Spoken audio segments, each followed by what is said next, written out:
এখন আমি বাড়িতেই পাঁচ ফোড়ন বানাবো, সেগুলো আমি দেখাচ্ছি। অনেকেই জানে না পাঁচ ফোড়নে কী কী থাকে, তো তার জন্য আমি সম পরিমাণে সব পাঁচটা ফোড়নই নিয়ে নেব।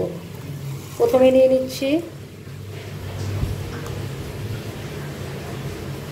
1 টেবিল চামচ মতো মৌরি, নিয়ে নিচ্ছি 1 টেবিল চামচ কালো জিরে, এবার নিয়ে নিচ্ছি 1 টেবিল চামচ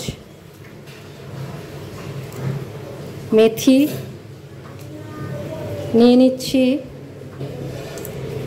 1 টেবিল চামচ রাঁধুনি বা পার্সলে, আর নিয়ে নিচ্ছি 1 টেবিল চামচ গোটা জিরে বা কিউমিন। ব্যাস হয়ে গেল।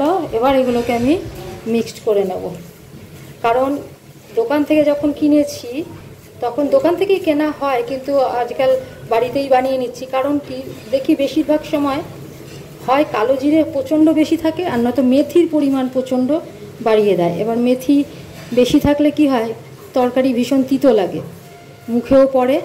সেই জন্য সব কটা সমান পরিমাণে মিশিয়ে নিলাম।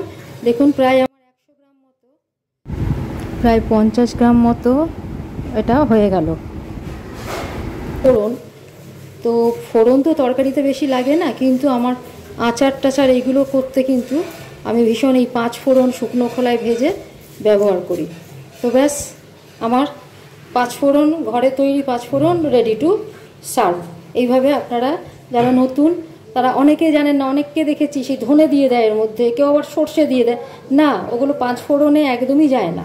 5 ফোড়ন, বাঙালির 5 ফোড়ন, এই 5টা জিনিস যেগুলো আমি দেখালাম সেগুলো নিয়েই তৈরি হয়। এর বাইরে কিন্তু নয়, সর্ষেও থাকে না আর ধনেও থাকে না, গোটা ধনেও থাকে না। এইগুলোই হচ্ছে বাঙালির 5 ফোড়ন। তো অবশ্যই এগুলো বাড়িতে নিজেরাই বানিয়ে নিন, বানিয়ে নিয়ে ভালো মতো এগুলো প্রপোর্শনগুলো যেহেতু একই থাকছে, তাহলে এটাতে কোনো অসুবিধা হয় না। তো ধন্যবাদ। লাইক, শেয়ার, সাবস্ক্রাইব করতে ভুলবেন না। আমি পরের দিন অন্য কিছু দেখাচ্ছি।